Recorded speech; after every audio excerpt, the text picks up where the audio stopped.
Welcome to the 10th presentation in the series where we're looking at the prophecies of Jeremiah.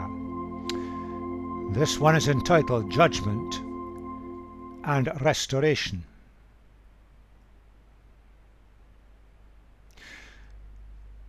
Looking back for a moment or two.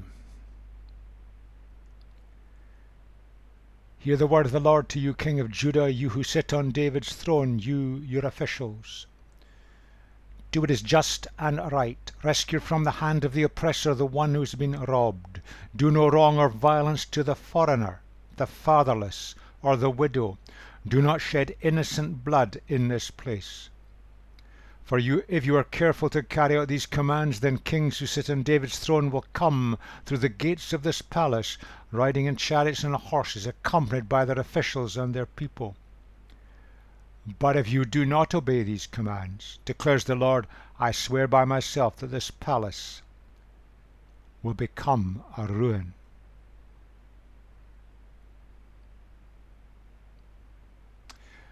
Do what is just and right. Right behavior is seen in how others are treated. And the focus here is on the others who need our justice. In the land of Judah, people were being oppressed and robbed. Foreigners were being treated atrociously, while orphans and widows with no welfare state were suffering starvation. We need to look after those, the have-nots of society. We need to look after those who have hit on hard times through no fault of their own. The refugees, the foreigners, those who have difficulty providing for themselves. Right behavior is to be seen in how others are treated, and that is the mark of the people of God. The nation of Judah had failed from the top down, and many were suffering.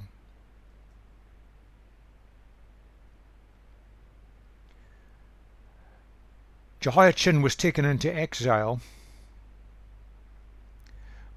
but in due time a grandson came, Zerubbabel, who came back to Judah and was a kind of governor in the city of Jerusalem and the surrounding area.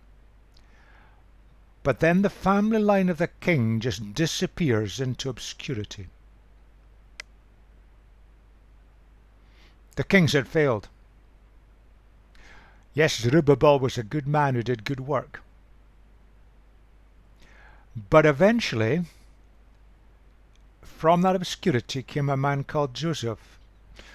Nobody special in human terms, a carpenter. But Joseph took Jesus as his son. And Jesus was the king who brings righteousness and justice, descended from the line of the kings of Judah. The royal line disappears from history as kings they had failed.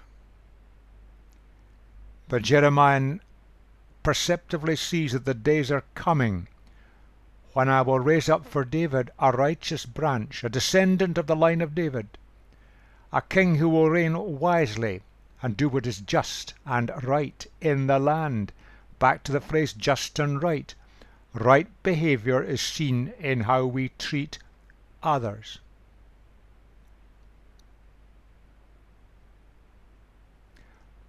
Hope for the future. In the land of Judah, the leadership classes in particular and the population in general had pushed God to the margins of life. They'd elevated other gods. We're doing exactly the same today in the West. Society started to break down. The have-nots suffered. Justice and righteousness were undermined. Fractures and breakups were occurring. Society was losing God's protection. It had moved away from the protection of the umbrella of God looking after them. It was ripe for total collapse and destruction. and his wealth went as well. We're heading exactly the same way in the West today. It's an inevitable progression. Jeremiah saw it, as Isaiah before him had seen it. The leadership wouldn't listen. The outcome was inevitable. And at the same time, there were people who claimed to be prophets who were simply telling lies. Everything will be okay. God will see us through. And they were prophesying that good times would come. That Babylon would be defeated. It would come quickly. Don't worry, everything will be okay. Not true. Isaiah before saw it, Jeremiah saw it. And we have in our Western societies today people who are saying, we can work things out, we can take things forward, we can solve our problems because we humans are clever. We're telling lies.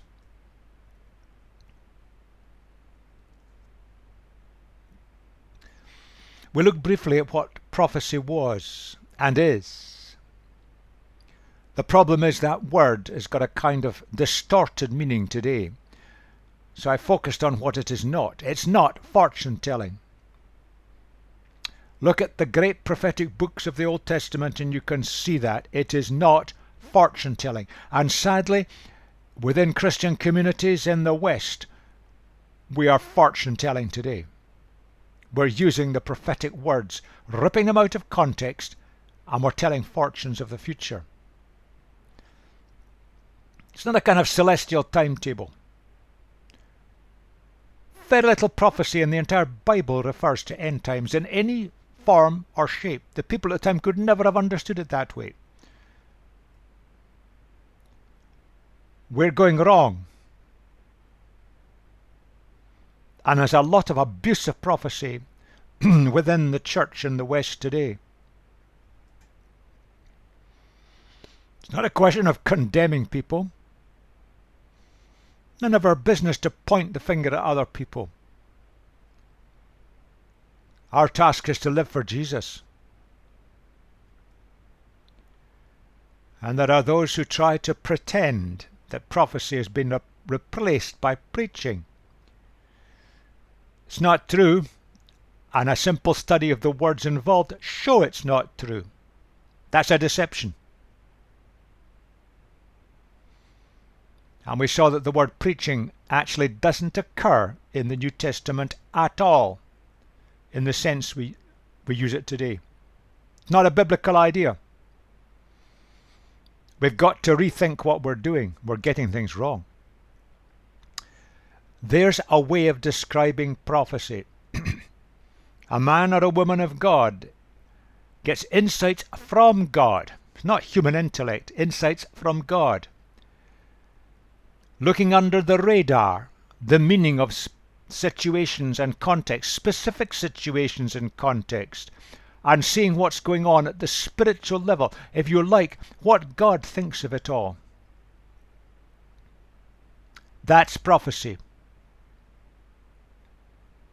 And there are great men and women of God today who understand that and are bringing us prophetic insights into what's happening today. We need to listen to them and ignore the crazy celestial timekeepers who are predicting end times round the corner. And what Jeremiah was seeing, as Isaiah before him had seen, is that if you persist in this kind of policy and behaviour, there are inevitable outcomes, and they will be. And Jeremiah spelled out precisely what these outcomes will be. He could see under the radar the significance of events. This is what God thinks of it all, says Jeremiah. This is what will happen.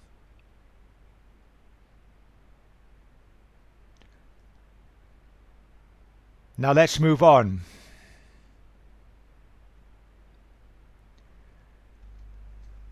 The book of Jeremiah is collations of his great prophetic insights. It doesn't follow a chronological order. It builds on an order of themes.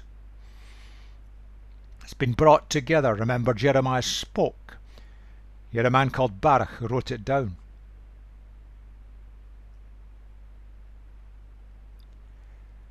King Jehoiakim, that's the father of King Jehoiachin, very confusing names,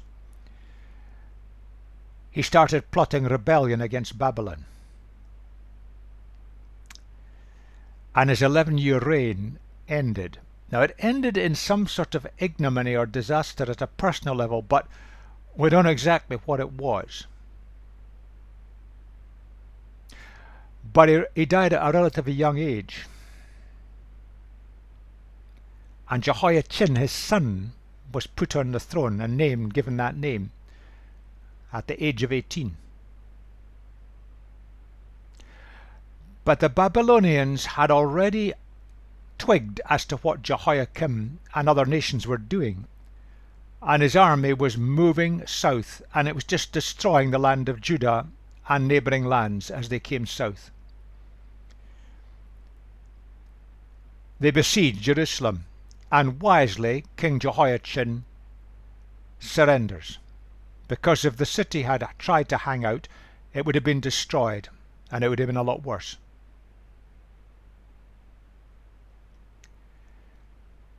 And Nebuchadnezzar strips the city of all its wealth, and he takes all the leading citizens into captivity in Babylon, including King Jehoiachin. And he puts Jehoiachin's uncle Zedekiah on the throne as a puppet king. Perhaps he saw Zedekiah as more pliable. Zedekiah was not a strong man. That's the historical background. You can find it in 2 Kings. That's Nebuchadnezzar carried all Jerusalem into exile, all the officers and fighting men, all the skilled workers and artisans, a total of 10,000. Only the poorest people of the land were left. Nebuchadnezzar took Jehoiachin captive to Babylon at 18 years of age. He also took from Jerusalem to Babylon the king's mother, his wives, his officials, and the prominent people of the land. The cream of the nation had been simply removed.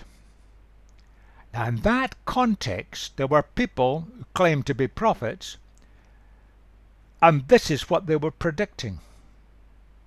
They predicted that the Babylonian Empire would fall. One of them even said within 2 years. And the people who'd been taken into exile, including the king, would be returned and come back to Jerusalem. They predicted freedom from Babylon. The empire would no longer be there. And in the light of that, King Zedekiah spent his short reign working with other people groups, collaborating with people groups around about to break free from the Babylonian control, this empire that ruled all the Middle East and beyond at that time. False prophecy. But the real question was, how did God see it all? And that's where Jeremiah comes in, because he could hear from God. Chapter 24 made the whole frame for this. After King Jehoiachin, son of Jehoiakim, king of Judah, and the officials, the skilled workers, and the craftsmen of Judah were carried into exile from Jerusalem to Babylon by Nebuchadnezzar, king of Babylon. That's in 597 BC.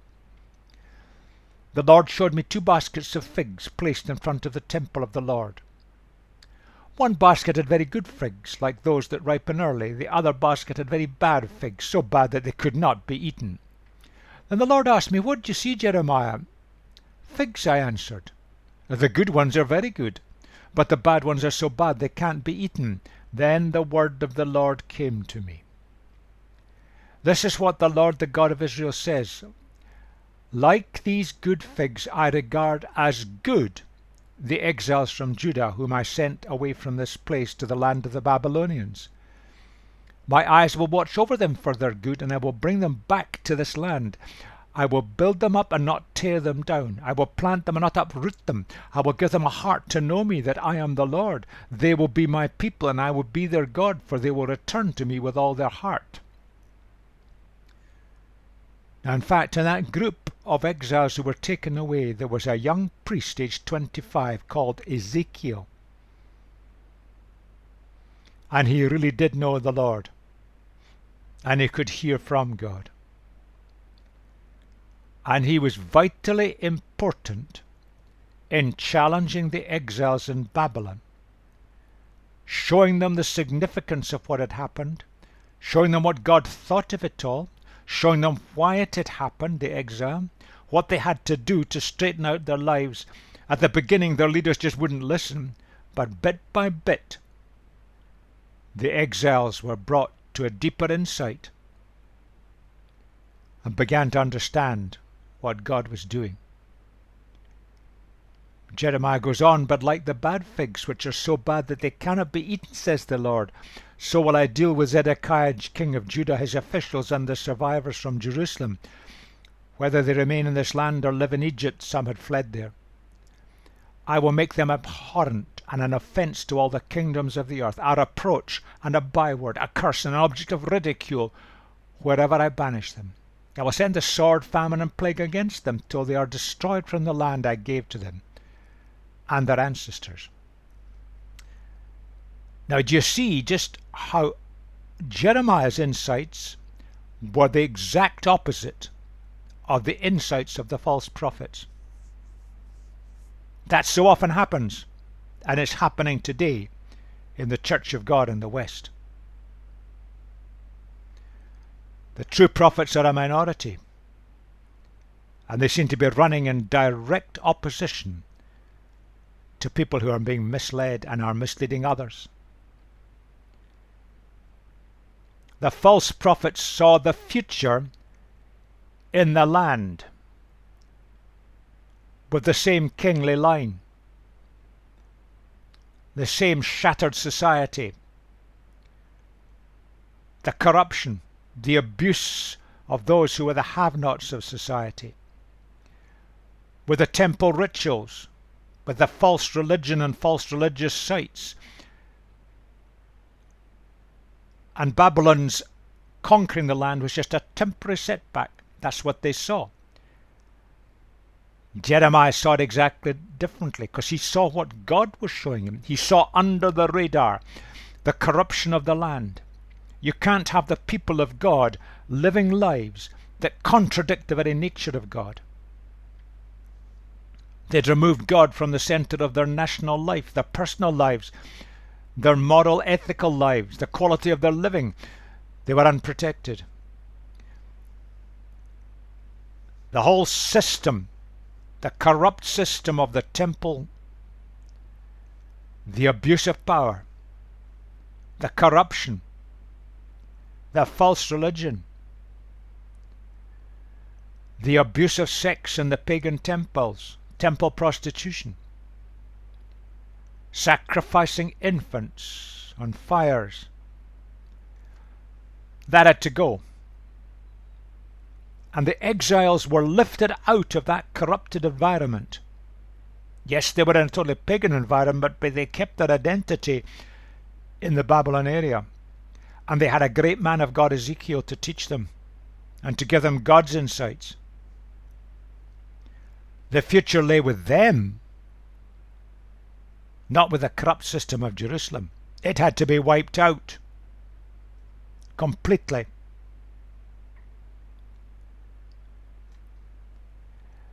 So often we lift this out and we quote it out of context. Then the word of the Lord came to me. This is what the Lord, the God of Israel, says. Like these good figs I regard as good the exiles from Judah, whom I sent away from this place to the land of the Babylonians. My eyes will watch over them for their good, and I will bring them back to this land. I will build them up and not tear them down. I will plant them and not uproot them. I will give them a heart to know me, that I am the Lord. They will be my people, and I will be their God, for they will return to me with all their heart. And we rip the second half of that out of its context. We have to be careful about doing that. They are wonderful words, and they have blessed many people. But they were said by Isaiah, the word of God. In a particular context, prophecy is always given in a context, and we must interpret it in the light of that context. Jeremiah was speaking to the people who were left in Jerusalem under a puppet king. He was speaking to the prophets in Jerusalem who were saying, don't worry, this exile won't last long. Everything will be restored in due time. Babylon will collapse. Wasn't true. And Jeremiah was saying to them, the future lies with the exiles. And thanks to the work of Ezekiel, when the exiles did come back, well, really it was their grandchildren that came back. The temple had gone. The false religious sites had gone. The city of Jerusalem had been burnt to the ground. The wealthy people had gone. The corruption had gone. And under great men and women of God, the nation had to start again and rebuild itself God's way. And in due time from that nation, God found a couple to whom he could entrust himself in the life of Jesus. God was going to look after the exiles, and he did. They went through tough times. They had a hard learning curve to go up. But they did return, and they did return to God. You see, the exile was necessary. The first exile in 597, 598, 597 removed the ruling classes. The final exile in 586 removed anyone else that was left other than the people in abject poverty. It was necessary to remove the people from the corrupting influences of the ruling classes. And ruling classes always get corrupted, give it time. The corrupting influences of the temple ritual going through our religious system. We've got plenty of that in our churches in the West today. The corrupting influences of pagan influences. Wrong belief systems which leads to wrong behavior, which included temple prostitution and child sacrifice at that time. And we've got parallel things happening today. The future for God's people lay with the exiles, not those left behind.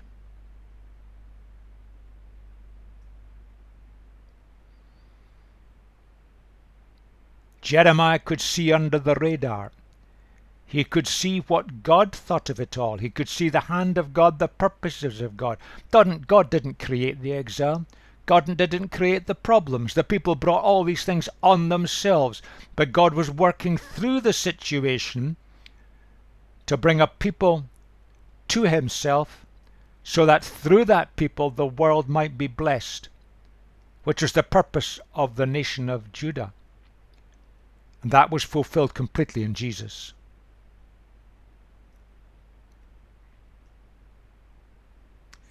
The word came to Jeremiah concerning all the people of Judah in the 4th year of Jehoiakim, going back in time now, son of Josiah, king of Judah, which was the 1st year of Nebuchadnezzar, king of Babylon. So Jeremiah the prophet said to all the people of Judah and to all those living in Jerusalem, for 23 years, from the 13th year of Josiah, son of Ammon, king of Judah, until this very day, the word of the Lord has come to me, and I've spoken to you again and again, but you have not listened. And though the Lord has sent all his servants the prophets to you again and again, you have not listened or paid any attention. They said, that's the prophets of the past, turn now, each of you, from your evil ways and your evil practices, and you can stay in the land the Lord gave to you and your ancestors forever and ever. Do not follow other gods to serve and worship them. Do not arouse my anger with what your hands have made. Then I will not harm you. But you did not listen to me, declares the Lord, and you have aroused my anger with what your hands have made, and you have brought harm to yourselves. God had spoken and revealed to Jeremiah the reality of the situation, what God thought of it all, in the context of the persistent rebellion of the people.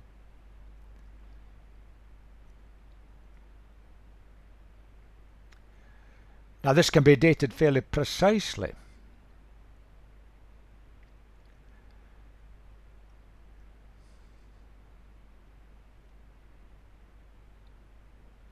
That's the period when Jeremiah was speaking. He didn't write, he spoke.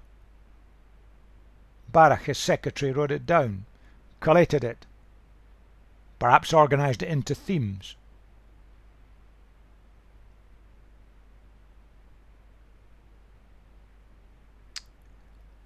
That's the tragedy.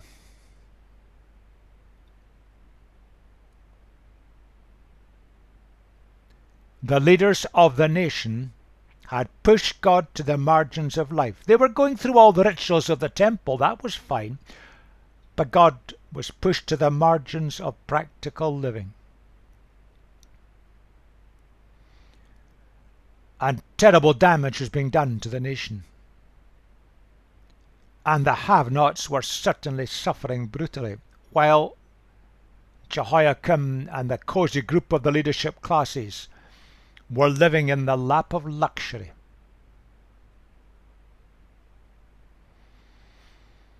Now we can look out in the West today, and there are elements of the same pattern occurring in our societies today. And there are the voices calling, the true prophets of God, but the people of God in general were not listening. And we're bringing harm upon ourselves and upon our culture. Therefore the Lord Almighty says this: because you have not listened to my words, I will summon all the peoples of the north and my servant Nebuchadnezzar, king of Babylon, declares the Lord, and I will bring them against this land and its inhabitants and against all the surrounding nations. I will completely destroy them and make them an object of horror and scorn and an everlasting ruin. I will banish from them the sounds of joy and gladness, the voices of bride and bridegroom, the sound of millstones and the light of the lamp. The whole country will become a desolate wasteland, and these nations will serve the king of Babylon for 70 years. But when the 70 years are fulfilled, I will punish the king of Babylon and his nation and the land of the Babylonians for their guilt, declares the Lord. And I will make it desolate forever. I will bring on that land all the things I have spoken against it, all that are written in this book and prophesied by Jeremiah against all the nations. They themselves will be enslaved by many nations and great kings. I will repay them according to their deeds and the work of their hands. We have to watch in this very carefully. This was spoken, and there's comments from the editor, Baruch perhaps. This was spoken many, many centuries, millennia ago. And the thought forms of the people of the time saw God as totally in control. We say in our modern thinking today, how could God summon the peoples of the north, servant Nebuchadnezzar, king of Babylon? A very evil empire, the Babylonians, talented but evil. How could God summon people like that? Well, the prophet Habakkuk addressed that issue in his prophecy. But you see, it's because we're thinking in a Western mindset, which is different from the mindset of the people of Judah. If you go back to the previous bit I read, the people brought it upon themselves. The people, because of their rebellion against God, pushing God out, had lost God's protection. It was inevitable that the society would collapse and be overrun. But the prophet and the way of thinking at the time sees God's hand in it all. And indeed God's hand is in it all, because God was able to turn the mess and the disaster of the Babylonian onslaught to advantage for the blessing of people, the purification of people, and the creation of a nation into whom he would entrust himself in the life of Jesus.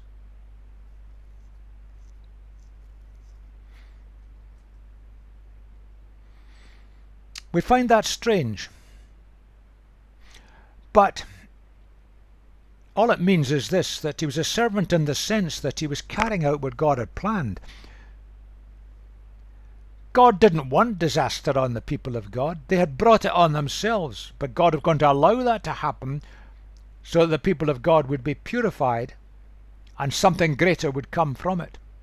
He was going to turn the mess of the disaster that Nebuchadnezzar would have done anyway and turn it to advantage for the benefit of people.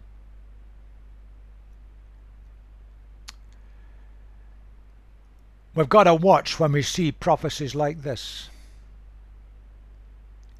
And again we have a danger that we come to the biblical text literalistically, forgetting that this was spoken and then written millennia ago.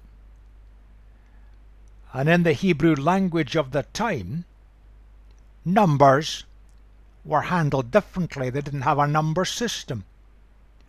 And numbers are interpreted differently.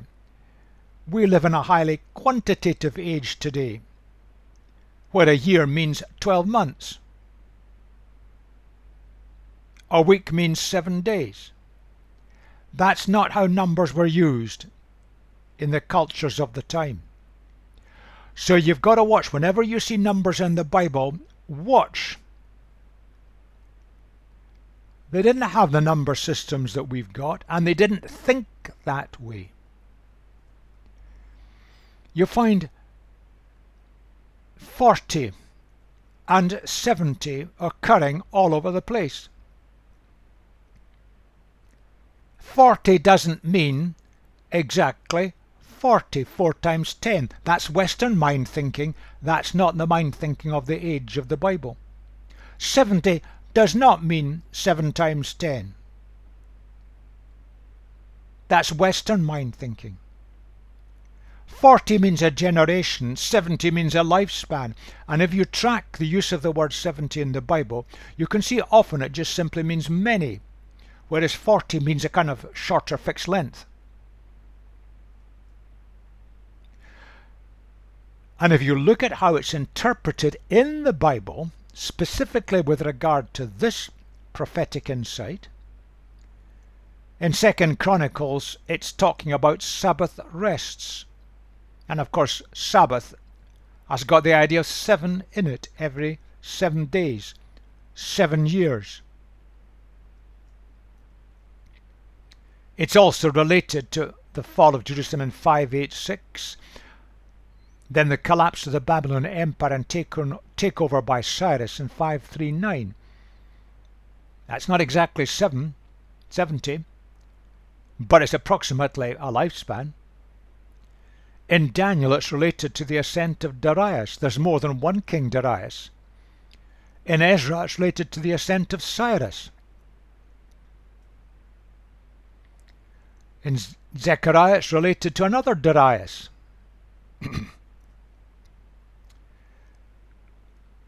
It's easy to find exactly 70-year gaps between key events. And that's perfectly legitimate. But what it really means is, and what Jeremiah was saying, the exile would last a lifetime. It was the grandchildren who'd come back. That's what it means.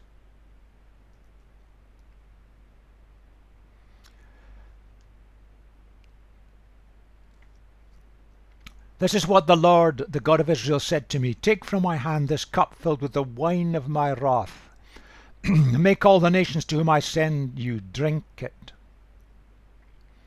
Jerusalem and the towns of Judah, its kings and officials, Pharaoh king of Egypt, his attendants, his officials, and all his people, all the kings of Uz, all the kings of the Philistines, Edom, Moab, and Ammon, all the kings of Tyre and Sidon, the kings of the coastlands across the sea, all the kings of Arabia, all the kings who live in the wilderness, all the kings of Zimri, Elam, and Media, all the kings of the north, and after all of them the king of Shishak will drink it too. Then tell them, see, I am beginning to bring disaster on the city that bears my name. And will you indeed go unpunished? You will not go unpunished, for I am calling down a sword on all who live in the earth, declares the Lord Almighty. Kings just means rulers. Shishak is another name for Babylon. The whole of the Babylonian Empire under the evil and corrupting influence of Babylon, but also the evil and corrupting influence of all these communities and people groups, they were living disastrous and evil lives. The most gross and horrendous evils were being perpetrated on their people, including child sacrifice. Women were being abused. Children were being abused. And essentially what Jeremiah is saying here is, yes, Jerusalem's going to fall, my people are going to be brought down, but don't think it's going to stop there. The whole lot's going to go. And the Babylonian Empire did fall. And the whole lot fell apart. And later on he says this, look, disaster is spreading from nation to nation. A mighty storm is rising from the ends of the earth. Now we've got to watch. Ends of the earth means the people groups that were known at the time. There was no conception of the world as a planet. The whole of the Middle East and surrounding areas were in a state of considerable unrest historically.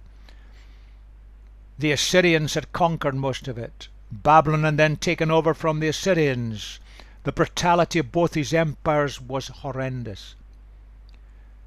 The people groups were moved around, mixed up, cultures were destroyed, the whole thing fell apart. Then the Medo-Persian Empire took it all over and brought a measure of organization, control, and humanity to it. In due time they were taken over by the Greek Empire, then the Roman Empire.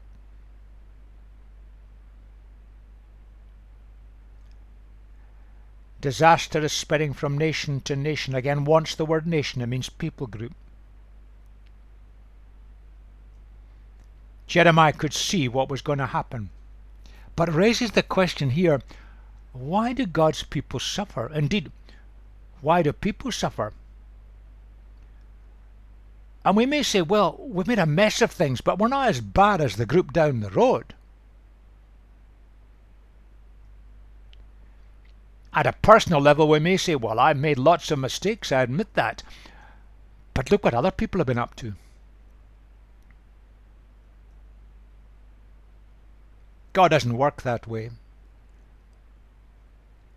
You see, judgment has got a bad press in our thinking. It's a positive word. God is coming to put things right. The whole of the Middle Eastern nations at that time, all these people groups, the corruption and evil were rampant. Assyria and Babylon had just brought it all together, evil empires. God had to take them down. And the whole area came down.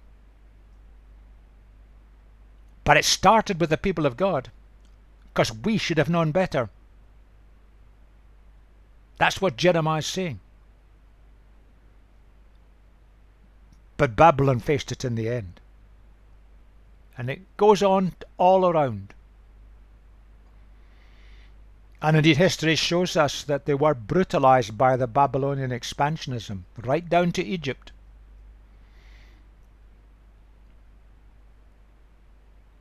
But our actions have consequences, and no one is exempt. God is fair. That's the great insight Jeremiah was seeing.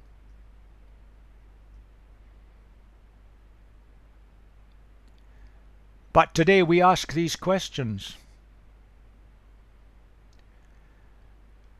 And the question that's so often flung in our faces by secular society: why does God allow all this? Where's your God of love? Why doesn't he intervene and do something about it? Why do all these people suffer?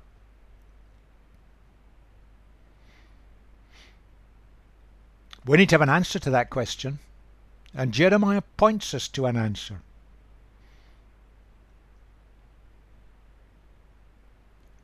God brought humanity into being. He gave us a spiritual awareness, whether we admit it or not. But he also gave us free will. We can choose how to live. We're spiritually sensitive, but we've got freedom of choice. They come together. And he offers us a lifestyle for perfect fulfillment. That was to be shown through the life of the people of God amongst the people of Israel. They failed, but they were designed and planned to live that way and share it with the world. But we have to choose to live it. They didn't. They pushed God to the margins of life. And amongst the people of God in the West today, we've got choices to make. We're running our religious systems, and we're asking God to rubber stamp them. Are we really living our lives God's way? You see, when we push God to the margins of life, we lose out on all that God has for us. He's not a killjoy. He wants to make life rich, full and free. And it's a delusion and a lie to suggest that if we give our lives to God and seek to live his way, that somehow we're going to be restricted. We're not. We're going to be liberated. But when we choose to live our lives our way, sooner or later, your way conflicts with the way of somebody else who wants it their way. It can be personal, communities, nation states, worldwide, but conflict arises. And we lose out on God's best. That's what was happening in the Middle East at the time when Jeremiah was speaking.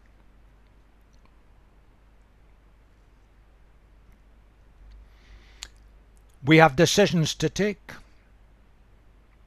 but actions have consequences. And over the decades, in the last century or two, the West has had decisions to take. And the people of God have had decisions to take. But there are inevitable consequences for the decisions we take as communities and as individuals. And we're beginning to see these consequences working out. As corruption grows, the rich get richer and the poor go to the wall. Meanwhile, in our church groups, we tend to be running our religious systems. It's a bit like Judah in the time of Jeremiah. Jeremiah with much to say to our cultures today.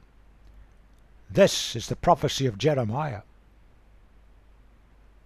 Weep and wail, you shepherds, roll in the dust, you leaders of the flock, for your time to be slaughtered has come. You will fall like the best of the rams, the shepherds will have nowhere to flee, the leaders of the flock no place to escape. Hear the cry of the shepherds, the wailing of the leaders of the flock, for the Lord is destroying their pasture. The peaceful meadows will be laid waste because of the fierce anger of the Lord. Like a lion he will leave his lair, and their land will become desolate because of the sword of the oppressor and because of the Lord's fierce anger.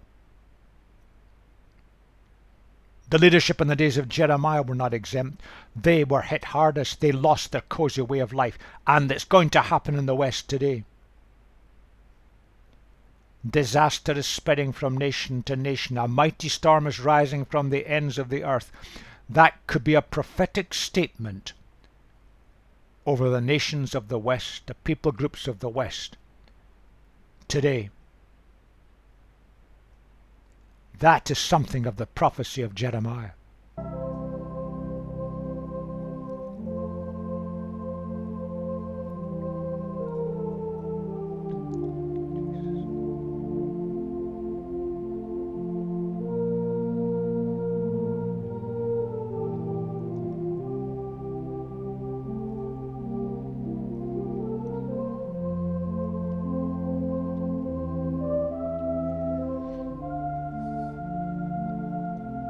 After these harsh realities, we move on to look at living with reality, not false prophecy.